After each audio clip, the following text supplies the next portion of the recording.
Aduh mulai bang, Ah. bukan main rasanya awak menyimpan. Untuk membuangnya itu tidak sanggup deh. Anda sanggup. Simpan aja. Bismillahirrahmanirrahim.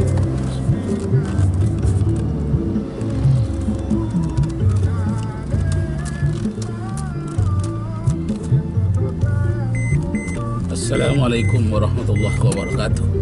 Bapak, Ibu, serta saudara-saudara sekalian, saya sekarang berada di Jalan Cipta Karya, Pekanbaru, Riau, Indonesia, perbatasan dengan Kabupaten Kampar. Nah, pada saat ini saya akan membacakan ayat Al-Quranul Karim.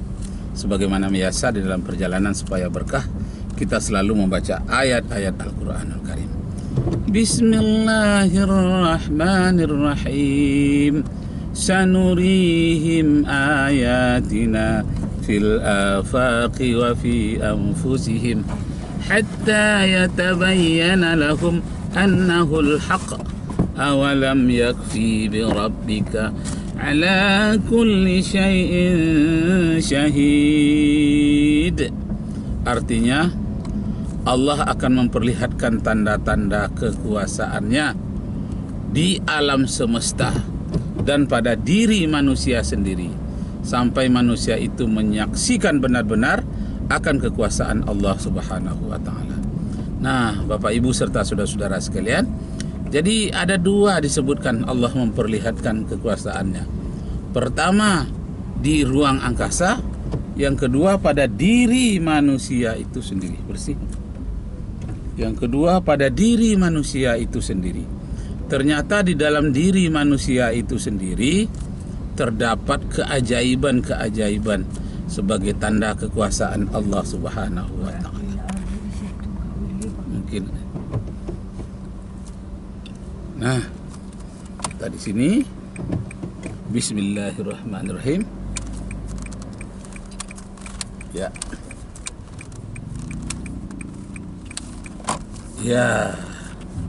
Tanda-tanda kekuasaan Allah itu di ruang angkasa dan pada diri manusia sendiri. Tinggal Umar kosong mundur kan?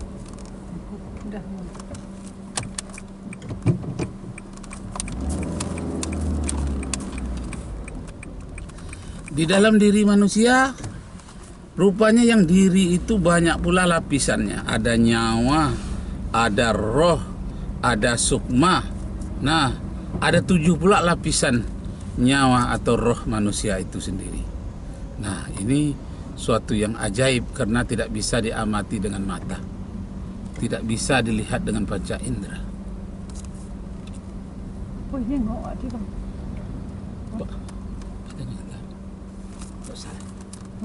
dari situ aja lah. Iya kan? Itu nak adunya mereka. Tidak ada ya. Yalah nengok ada apa dah. Ya. Orangnya nak ada. Tapi api ada tu. Teruslah. Kau turun? Tidak. Tidak usah, teruslah. Bismillahirrahmanirrahim. Nah, keanehan terdapat pada diri manusia. Bagaimana darah itu ada pula beberapa lapisan. Ada darah merah, ada darah putih. Nah, darah manusia itu terdapat pula suatu yang misteri, sehingga darah itu menjadi perlambangan dari pengorbanan yang tertinggi, kemudian pewarisan keturunan. Orang disebut dia sedarah denganku, artinya seketurunan. Nah, dia telah mengorbankan darahnya. Nah, berarti dia sudah berperang. Jadi istilah darah saja bukan main hebatnya. Seseorang itu telah diperiksa darahnya. Nah, artinya diperiksa kebugaran, kesuburannya atau kesehatannya. Jadi Bapak Ibu serta saudara-saudara sekalian, pada diri manusia banyak keanehan-keanehan misteri yang tidak terjawab oleh ilmu pengetahuan. Yang terjawab oleh ilmu pengetahuan tentang diri manusia hanya sebahagian. Masih banyak yang belum. Umpamanya nyawa manusia, letaknya di mana? ada yang mengatakan di otak. Nah, lalu kalau orang sakit jiwa disebut sakit otak. Apakah jiwa itu di otak? Tidak. Apakah jiwa itu di hati? Juga tidak. Di mana? Nah, inilah rahasia dari Allah Subhanahu wa taala. Apakah yang berpikir itu otak? Tidak. Apa yang berpikir itu hati? Juga tidak. Yang berpikir itu apa? Roh. Sedangkan otak itu hanya alat. Hati juga alat. Yang memikirkan itu, yang berpikir itu adalah roh. Jadi betapapun orang punya otak, punya hati, kalau dia tidak punya roh, dia tidak akan berarti apa-apa. Nah, tapi roh ini rahasia. Hanya sedikit orang yang berilmu tentang roh. Di dalam surat Ali Imran, surat Bani Israel, ayat 85 dinyatakan, yas'alunaka anir ruh, qulir ruhu min indillah.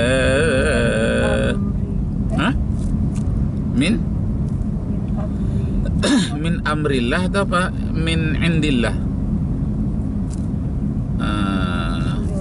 Min amri rabbi. Oh, min amri rabbi gitu ya.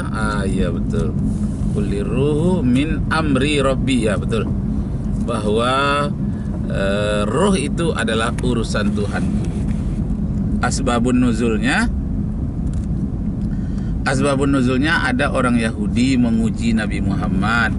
Apakah Nabi Muhammad itu seorang nabi yang asli atau nabi palsu? Jadi para pemuka Yahudi mengatakan mau tahu Muhammad itu nabi palsu atau nabi yang asli, coba tanyakan kepada dia tentang ruh. Kenapa demikian? Karena nabi-nabi terdahulu juga sudah ditanyakan tentang ruh. Sama atau tidak jawabnya? Kalau jawabnya sama, berarti dia memang nabi asli. Kalau jawabannya berbeda, berarti dia nabi palsu atau nabi yang mengarang-arang cerita. Nah, ditanyakanlah kepada Nabi Muhammad tentang roh. Ternyata jawab Nabi Muhammad itu sama dengan jawaban para nabi sebelumnya yang menyatakan ar-ruh min amri rabbi. Sudah itu di ujung ayat itu dinyatakan wa ma utitum minal ilmi illa qalila. Kalian hanya diberi ilmu tentang roh itu sedikit. Nah, sedikit ini ada dua artinya. Diberi ilmu tentang roh tapi sedikit. Pengertian yang kedua, ada orang yang diberi ilmu banyak tentang roh tapi jumlahnya sedikit. Nah, jadi yang mana yang kuat itu? Yang kuat itu adalah ilmu tentang roh itu kepada siapa saja hanya sedikit. Nah, tapi bisa juga orang tertentu ilmunya banyak tentang roh itu, cuma jumlahnya sedikit. Lalu kalau memang jumlahnya sedikit tapi dia dapat banyak, siapa orangnya itu? Orang mengatakan itulah para syekh atau para wali-wali. Di antara wali Allah itu yang sangat populer dalam pelajaran sejarah itu namanya Syekh Abdul Qadir Jilani. Nah, ini bukunya karangannya banyak. Jadi saya tanyakan kepada orang yang lebih ahli, siapa itu Syekh Abdul Qadir Jilani?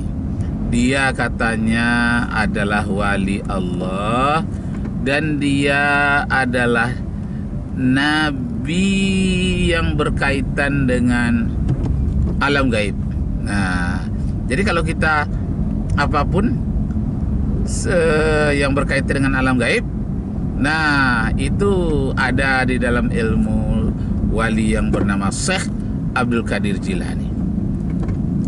Itu sebabnya orang yang ingin menghalau jin, syaitan atau dukun-dukun santet yang menggunakan jin dan setan itu biasanya bertawasul lah para ustadz itu kepada Syekh Abdul Qadir Al-Jilani agar dia memberikan jalan, atas izin Allah memberikan jalan untuk menghadapi orang-orang yang menggunakan ilmu-ilmu gaib atau menggunakan kekuatan jin. Nah, jadi nabi di alam gaib itu namanya Syekh Abdul Qadir Jailani. Sebetulnya dia bukan nabi, cuma istilah orang itu saja. Artinya para wali yang tertinggi dalam hal hubungan dengan alam gaib itu adalah Syekh Abdul Qadir Al-Jilani. Nah, sehingga setiap kita boleh mencoba. Apakah sakit gigi atau sakit apa yang rasanya tidak sanggup lagi kita menahannya, mungkin ada campur makhluk gaib. Nah, coba hadiahkan Al-Fatihah kepada Syekh Abdul Qadir Al-Jilani. Nah, ada pula yang amalannya setiap malam Jumat sholat, kemudian di antara doanya itu dikirimkan kepada Syekh Abdul Qadir Al-Jilani. Nah, menurut teman-teman saya yang sudah mencoba ilmu gaib seperti itu, ternyata mujarab, ternyata dikabulkan hal-hal yang berkaitan dengan alam gaib.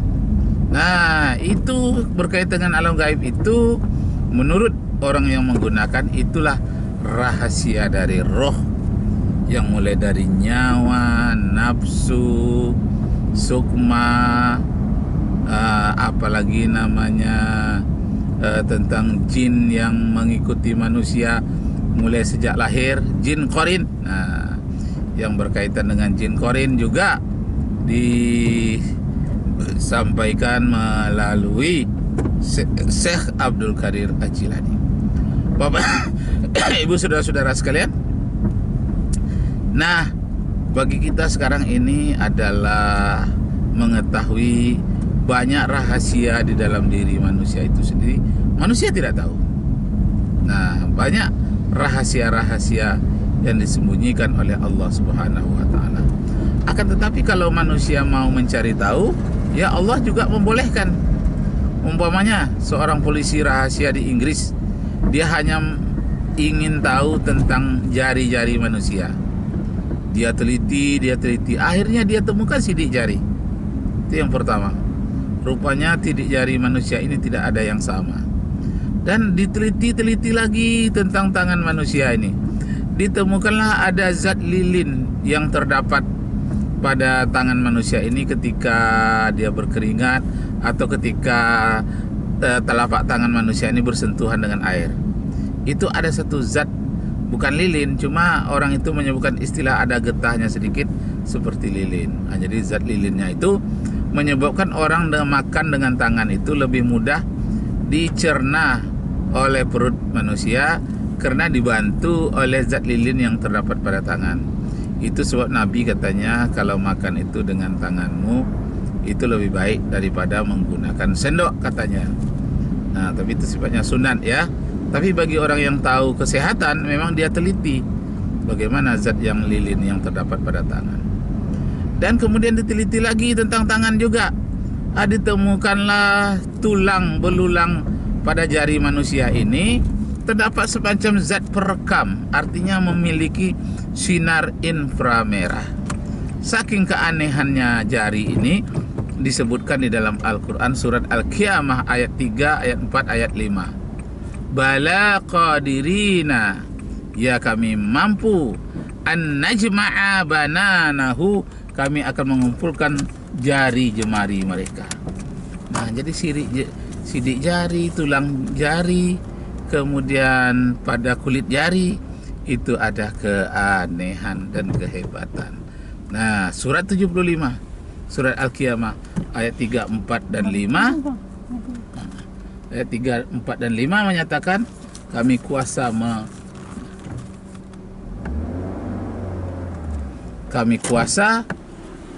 mengumpulkan jari jemari mereka. Artinya jari-jari manusia yang mempunyai keanehan menjadi saksi di akhirat nanti. Dari dalam surat Yasin itu dinyatakan bahwa wa tukallimu aydihim, tangan mereka jadi berbicara. Nah, berbicara itu artinya menjadi saksi bukanlah berbicara harus tumbuh lidah di mulutnya, tidak. Tapi berbicara itu maksudnya menunjukkan, jadi saksi apa yang pernah dipegangnya, apa yang pernah dicurinya, itu ada saksinya. Bismillahirrahmanirrahim. Bismillahirrahmanirrahim. Bismillahirrahmanirrahim. Allahu Akbar. Allahu Akbar. Ya Allahu Akbar. Baiklah Bapak Ibu Saudara sekalian, perjalanan ini pun sudah sampai. Kembali saya bacakan ayat Al-Quranul Karim. Sanurihim ayatina fil afaqi wa fi anfusihim hatta yatabayyana lahum annahul haqq awalam yakfi bi rabbika ala kulli syai'in syahid. Allah akan memperlihatkan tanda-tanda kekuasaannya di ruang angkasa dan pada diri manusia sendiri, sampai dia menyaksikan benar-benar akan kekuasaan Allah Subhanahu wa Ta'ala. Nah, jadi Bapak Ibu serta saudara-saudara sekalian, hidup kita yang tidak lama di dunia ini, hanya sebentar. Jangan kita melupakan kesehatan rohani. Jangan sibuk mengurus hanya kesehatan jasmani. Kesehatan rohani, mengisi tentang santapan rohani dan kesucian rohani, ini sangat penting jadi perhatian. Semoga Allah Subhanahu wa Ta'ala meridai kita semua. Wabillahi taufiq wal hidayah. Wassalamualaikum warahmatullahi wabarakatuh.